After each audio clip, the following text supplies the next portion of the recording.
Again, Whitehead from Atlanta, Georgia, 19 years of age. He's got 4 inches of height advantage on Lucas. And again, he has still not tasted that first loss. He has a blemish, he has a draw, but undefeated. He's a Taekwondo fighter, as is Lucas. Lucas, again, 3-1. So this is a very important fight for both fighters. Again, the first time we're getting a look at Whitehead from Atlanta.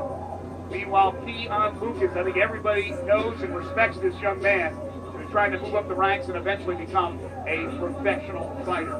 Whitehead and Lucas, a V3 fights bantamweight division.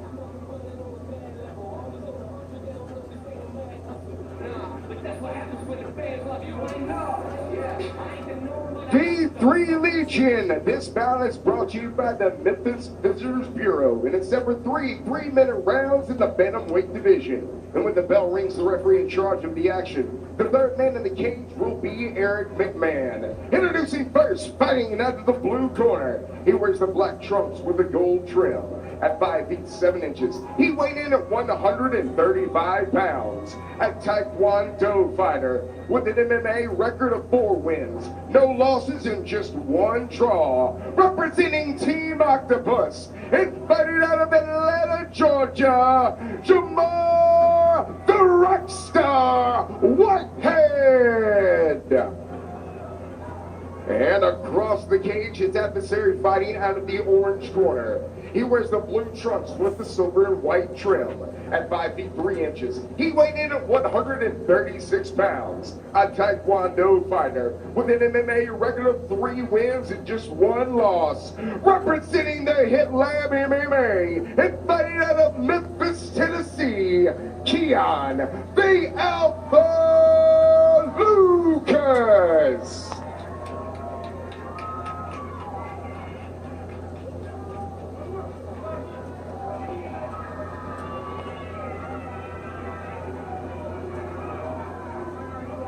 And Eric McMahon, the third man in the cage for this bantamweight division battle between Whitehead and Lucas. Round 1. Here we go on V3 Fights. Whitehead, no special gloves there. No, not at all. Scheduled for 3 3-minute rounds. Khadijah Taylor, by the way, in the corner for Whitehead, the Atlanta native. Whitehead has done some cross-training with local gym, the Brawlers Den. And Keon has beat several of their fighters, so the Brawlers Den definitely wants to get Whitehead pumped up. Nice kick from Whitehead. Very deliberate, staring down Lucas. Not wasting any energy right now. That nice straight right through the center. Lucas is just a compact, strong young man. Good movement. Lucas. And cut down the angle is Whitehead. He wants to try to get it to the ground. Lucas, you can see how strong he is. Whitehead comes down with the slam right on the elbow. Lucas does not want to go down. Not a very aggressive shot, just kind of got it on the double, but there you see Lucas trying to explode. Thought he was going to get out, but now he gave up his back. A rear naked choke here from Whitehead, trying to get that thing in deep. Lucas still trying to keep that chin down. Keep fighting the hands. Staying calm. But what a lot of people don't realize is that body lock is extremely tight as well. We'll try it again, Whitehead is. Two guys that are very good at Taekwondo. Whitehead once again goes in for that choke. Lucas getting his chin under there, fighting those hands again. Both of them staying extremely calm in this position. Approach a minute to go in this first round. Lucas's lone loss was a defeat to our flyweight champion, Darius Foster, a decision loss. He decided he didn't want to cut the weight anymore, wanted to put on some more muscle and stay at 35 as an amateur. Right. It happens time to time. You see Lucas, though, trying to go on the offensive. At least he's active in the eyes of the judges when they see that he's still trying to throw punches from a tough situation for him. Whitlow is serving that Whitehead. Has tried a couple of times and choke. Right now, Lucas has done a good job defensively here in the first round. under 20. Once again, trying for the third time in this first round. Unable to do it. Under 10 now to go. Sometimes it can be frustrating for the fighter. You try to no avail, and you wonder, do I have to go back to the drawing board? I'm going to do it for the first round. So, two guys, as you said, Jason, very calm, cool, and collected, not wasting a lot of energy. You see that straight right that came in, but Whitehead drops down for that double. Keon had his back against the cage, so he couldn't sprawl. He couldn't defend the double leg in any way whatsoever, and he's easily taken down. He had a little explosion there, almost got out the back door, but Whitehead is able to stay on his back, and that's how the round ended. A little bit of cold ice on the chest of Jamar Whitehead. He got the nice takedown of Keon Lucas, working on Lucas as well. Folks from the Pit Lab, Kingston Briscoe, Tori Whitlow in his corner. A little bit of agua there for Whitehead. And Whitehead undefeated, 4-0-1. Keon Lucas is 3-1. Two good fighters. Some of the crowd on hand at Maplewood Hall. Amateur ranks, these are three 3-minute rounds. Nice angle from above, and here we go, round 2 on B3 Fights. Still no touch of the gloves there. Not at all. Lucas knew it wasn't going to happen, so he didn't even attempt it. Things Lucas should be cautious about is keeping his back so close to that fence. That's how he was taken down last time. That's a good point. He cannot defend or sprawl on a double leg with his back against the fence. I think Whitehead's doing a really good job in cutting down angle. He knows he has a fast opponent here, but he's only cutting down the angle and being very deliberate as he tries to attack his opponent. Definitely has the reach advantage, and he's using it to his advantage here. But Lucas is so strong and so fast, sometimes a few inches, now you see that Superman punch, he can come out of nowhere and hit you. Well, believe it or not, and he caught that leg, that kick from Whitehead, and Lucas takes him down. Lucas actually, for as short as he is, has long arms, so his reach is pretty good, 66 inches. Whitehead's at 67. You're right. He has a height advantage of 4 inches, but the reach not as bad because if you watch Lucas when they stand up, if they ever stand up again, these long arms. His arms are so long, he can scratch behind his knee without having to bend over. And that's a huge advantage for him.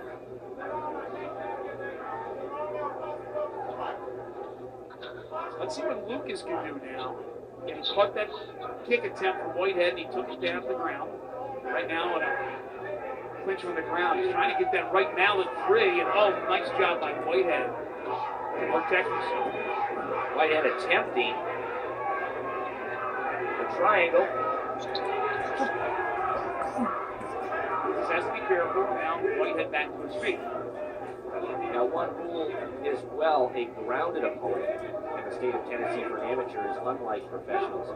Any point of contact on your body, touching the mat, other than the bottoms of your feet, will consider you a downed opponent. Take down there for Whitehead. And the roundhouse kick was off the mark by Lucas. He's getting back kick of some sorts, but not even close to the target. Under a minute to go here in this second round. Whitehead kind of lodging that head into the chin of Lucas. Kind of putting some pressure on it. Another thing, headbutts to any part of the body are also illegal. So you cannot use your head to strike any part of your opponent's body. And that's why I brought that up. It wasn't deemed, obviously, by Eric a headbutt, but it was kind of a nice little nudge, if you will, to try to get some type of advantage. We're under 20 to go in this second round. Now, wrestling a lot, you'll use a head, you'll use an elbow to put pressure on someone's face, chin, body, in order to make them manipulate without actually using it to strike. Final seconds here of round number 2. Pretty much a stalemate in the second round. And we are going to go to a third and decisive round. Is that how you saw it, Rich? Well, I would say that was a close round. I might give the edge to Lucas in this round. As you can see, he caught that, had a takedown, had some ground and pound, was able to almost pass the guard, stood up, did some kicks, had that impressive kick, although it didn't land. He was going for it. Here you're going to see that kick. and that's what led to the takedown from Whitehead. Whitehead controlled him for about 45 seconds, so a really, really close round. Yeah, that's a good point because the round started with that kick attempt by Whitehead that Lucas, who's been very good defensively so far, was able to turn that into a catch and drop and take it to the ground. So, yeah, pretty good round from Lucas, but that's a tough one to judge. I wouldn't want to be a judge trying to figure out that second round. We'll leave that up to Joe Stoniker, Scott House, and Jimbo Surratt. We'll see if this one goes to the cards or will this thing end in the third round. Jamar, the Rockstar Whitehead, and Keon, the Alpha Lucas, right there. As they're battling in this V3 Fights Bantamweight Division matchup.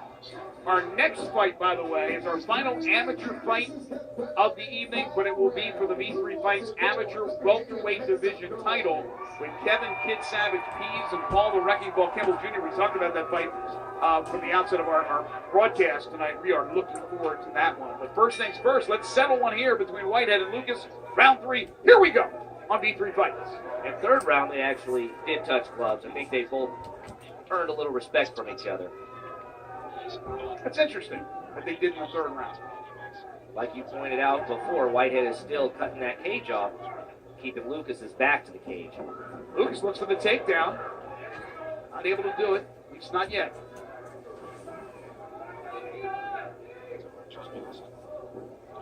Now he's trying to get it. Basically a head and arm throw, but didn't have any leverage on it, so Whitehead's able to slip out. Working for a choke here. He may be in there. Well, he not only slipped out of it, he got some ground and pound, and then, as you said, goes in for the choke. Lucas doesn't have those hands locked, though, so there's no pressure. Lucas was able to slip out of it 3 times in the first round with 3 different attempts at a rear naked choke. And again, not able to get it in deep enough, or you give credit to Lucas for, again, getting out of it. Close fight. This isn't where you want to be if you're Lucas. No, not at all. Aggression may be the difference if this one goes to the cards. Who's the aggressor here in this third round?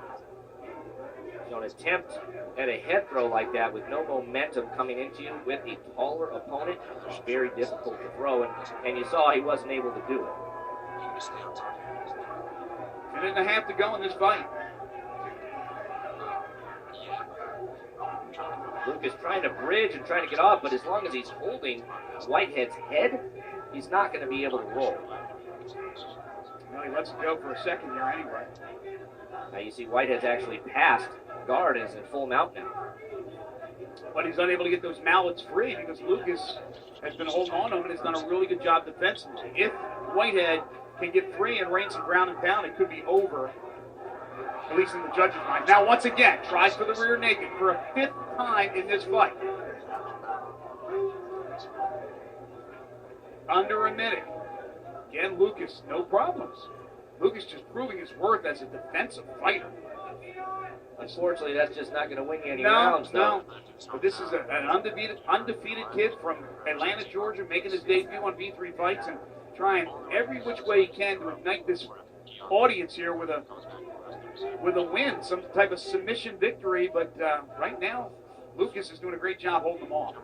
There's 20 seconds left, and I think you've got to give the edge to Whitehead. Definitely in this round. I gave him the first round, so. But you see, Whitehead is still attempting submissions, with just 10 seconds left. Yeah, he's aggressive here on the ground, certainly. And you give it up to Lucas because, again, he's trying to do something offensively instead of just kind of sitting there like a log and trying to be choked out. I think he got the respect of Whitehead. I really think Whitehead respected what Lucas was able to do. Through that throw, he just had no momentum coming in. Whitehead's able just to sit his hips back and wind up on top, land some ground and pound, had those hooks in, but you see he kept it tight the whole time, was in a mount position, and just controlled that entire round. The judges have a decision to make. We will have that decision for you when we return. You're watching V3 Fights.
Welcome back to V3 Fights. About to go to the cards, and while I got a second here, want to make sure we wish all the fathers out there happy Father's Day. Tomorrow, of course, being Father's Day. Jason, a happy Father's Day to you. Right back to you. Thank you very much. Let's get the decision. Let's go inside the cage to Michael Kelly. Jin makes some noise for both of these warriors. What about? After 3 rounds of action, we go to the judges' scorecard for the decision. All 3 judges scoring this one for your winner by unanimous decision, Shama the Rockstar Whitehead.